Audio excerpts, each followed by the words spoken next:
여기에 지난 2018년 한국의 굴욕을 안긴 말레이시아의 윙어 사파위 라시드가 손흥민에 대한 남다른 자신감을 보이며 발언했던 것이 재조명되고 있어 화제입니다. 한국은 1차전에서 바레인을 3대1로 이기며 대승을 거뒀지만 2차전에서 요르단과 2대2로 비겼습니다. 오는 25일 한국과 싸우는 말레이시아는 이미 2패로 탈락이 확정됐습니다. 한국이 선두 탈환에 나설 차례입니다. 한국이 이 경기를 통해 조 선두가 되면 D조 2위 일본과 16강에서 만납니다. 국제축구연맹 피파 랭킹만 봐도 한국은 23위, 말레이시아는 130위입니다. 어렵지 않은 승부가 예상되는 가운데 말레이시아 소속 핵심 선수가 경기에 대한 남다른 자신감을 보여 긴장감이 돌고 있는데요. 이 선수는 바로 한국 축구 역사의 흑역사로 남은 지난 2018년 인도네시아 아시안게임 조별리그 경기에서 멀티 골을 폭발시켜 2대1로 승리를 이끌었던 선수입니다. 바로 말레이시아 윙어 사파위 라시드인데요. 당시 한국은 손흥민이 선발로 뛰고 황의조가 후반 43분 뒤늦게 골을 넣었지만 1대2로 승리를 내줬습니다. 당시 패배는 큰 충격을 안겼었는데요. 그 누구도 강력한 우승 후보로 꼽힌 한국이 손흥민, 황희찬 등 최정예 유럽파까지 동원하고도 몇 수 아래의 말레이시아에게 질 것이라고 생각도 못했기 때문입니다. 지난 23일 뉴스트레이츠 타임즈에 따르면 라시드는 한국과 경기에서 손흥민과 겨루는 것에 대해 자신감을 넘어 무모함까지 보였습니다. 일본과 인도네시아전 경기 결과로 조기 16강행을 확정할 수 있어 팬들의 관심이 높습니다. 이번 카타르 아시안컵은 총 6개 조로 나뉘어 일정을 소화하고 있는데요. 이중 조 3위 상위 4팀까지 16강으로 향합니다. 현재 C조 최종전에서 팔레스타인이 홍콩을 3대0으로 꺾으며 3위 자리를 확정했고 앞서 B조의 시리아도 1승 1무 1패 승점 4점으로 16강행을 밝혔습니다. 조별리그 최종전을 치르지 않은 뒤 이 F조의 현재 3위는 인도네시아, 바레인, 오만입니다.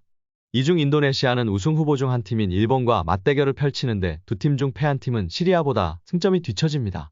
무승부가 나오더라도 인도네시아가 골득실에서 시리아보다 밀리는 상황입니다. 만약 일본과 인도네시아전에서 어느 한 팀이 질 경우 승점 3점에 그치며 한국보다 낮은 승점으로 조별리그를 마치게 됩니다. 이에 클린스만호는 말레이시아전에 앞서 토너먼트에 유력한 상황입니다.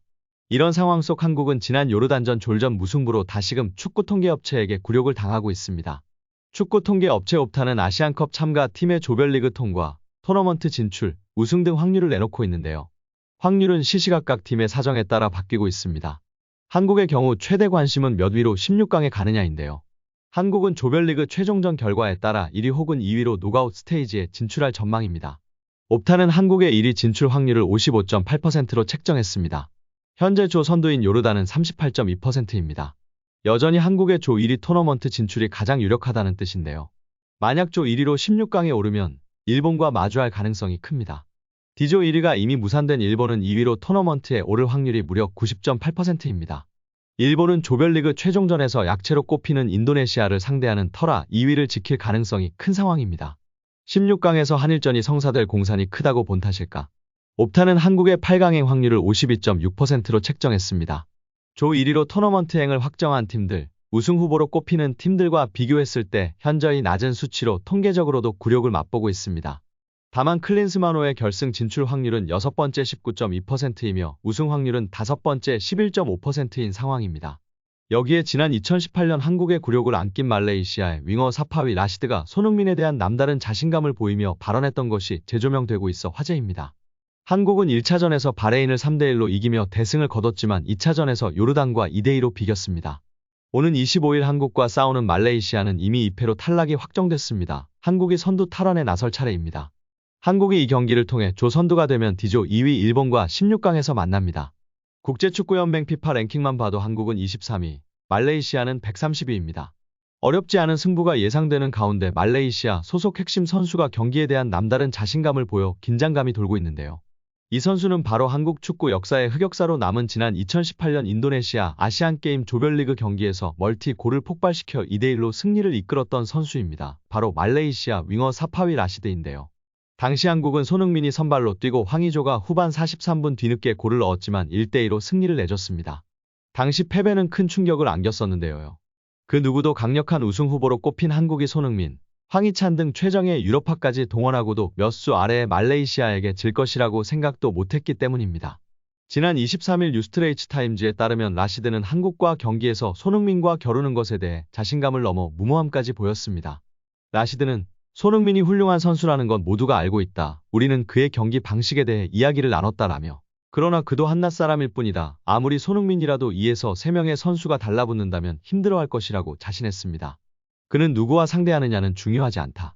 우리가 얼마나 준비됐느냐가 중요하다. 월드컵에 나가는 한국을 상대로 우리는 우리만의 플레이를 즐기겠다. 그러다 보면 이길 기회가 있을 것이다. 비록 우리는 16강에 가지 못하지만 경기에서 우리의 재능을 보여줄 기회를 즐길 것이다. 그래도 여전히 중요한 건 좋은 결과를 얻는 것이라고 여유로운 모습을 보였습니다. 만약 말레이시아가 강하게 나온다면 손흥민에게 무리한 파울을 할 가능성이 높을 것으로 보이는데요. 이미 경고장 하나를 가진 손흥민은 토너먼트를 위해 무조건 부상과 카드를 조심해야 하는 상황입니다. 여기에 카타르 아시안컵에서 사우디아라비아가 우리의 16강 상대가 될 수도 있는 가능성이 커졌는데요. 사우디를 이끄는 세계적인 명장 만치니 감독은 인터뷰에서 한국전에 대한 포부를 밝히며 화제가 되고 있습니다. 만치니 감독은 한국을 만날 수도 있다는 기자의 질문의 랭킹은 숫자일 뿐이라며 자신감을 내비쳤습니다. 사우디는 조별리그에서 2연승을 달리며 F조 1위로 16강 진출을 확정했습니다. 사우디는 태국과 3차전에서 비기기만 해도 1위를 지키는데 사우디가 F조 1위가 되고 현재 2조 2위인 우리 팀이 그대로 2위로 마치면 16강에서 맞붙게 됩니다. 사우디의 만치니 감독은 16강 상대가 될 수도 있는 한국에 대해 기자회견에서 이렇게 자신감을 드러냈습니다. 만치니 사우디아라비아 감독은 랭킹은 일본, 한국, 이란, 호주 순이고 우리는 한참 뒤처져 있지만 이 대회에선 어떤 일이든 일어날 수 있습니다. 라며 자신감을 내비쳤습니다. 우리가 말레이시아를 상대로 대승을 거두며 골득실에서 요르단을 제치고 조 1위가 될 경우 16강 상대는 일본이 확실시됩니다. 아시안컵 감독 연봉 순위 압도적 1위인 전 맨체스터시티 감독 만치니가 이끄는 사우디아라비아와의 16강을 치르고 이후 호주를 만나는 게 좋을까요? 아니면 16강에서 일본을 만난 후 이후 이란을 만나는 게 좋을까요? 여러분들의 생각은 어떠신가요? 여기에 일본 등 외신의 비판도 화제가 되고 있습니다. 일본 매체 풋볼 채널은 21일 한국 대표팀의 전력을 분석하며 전략은 무엇인가? 신임 감독 비판, 승리는 손흥민과 다른 선수들에게 달릴 것인가? 라는 기사를 게재했는데요. 풋볼 채널은 아시안컵 개막 전부터 출전 국가들의 전력을 공격력, 수비력, 지휘력 세 항목으로 나눠 평가하여 공개했습니다. 한국은 공격력 9점, 수비력 9점, 지도력 6점으로 일본에 이어 전체 2위로 평가했습니다. 앞서 지적한 대로 요르단전 이후에도 클린스만 감독의 지도력에 대해 의문점을 제기했고 요르단전 무승부 이후 이 문제에 대해 다시 한번 지적한 것인데요.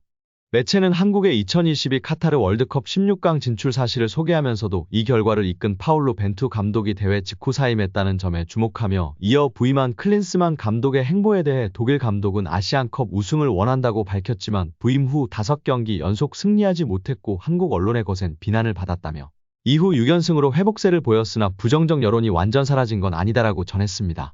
이어 한국 언론이 감독을 그토록 비난한 건 선수들에 대한 절대적인 신뢰를 배신하는 것이기 때문이라며 공격력과 수비력이 각각 9점으로 평가될 정도로 실력은 아시아 최고 수준이라고 평가했습니다. 오늘 영상은 여기까지입니다. 끝까지 시청해주셔서 감사합니다. 늘 건강하시고 더 좋은 영상으로 찾아뵙겠습니다. 구독과 좋아요도 잊지 마시고 부탁드립니다. 감사합니다.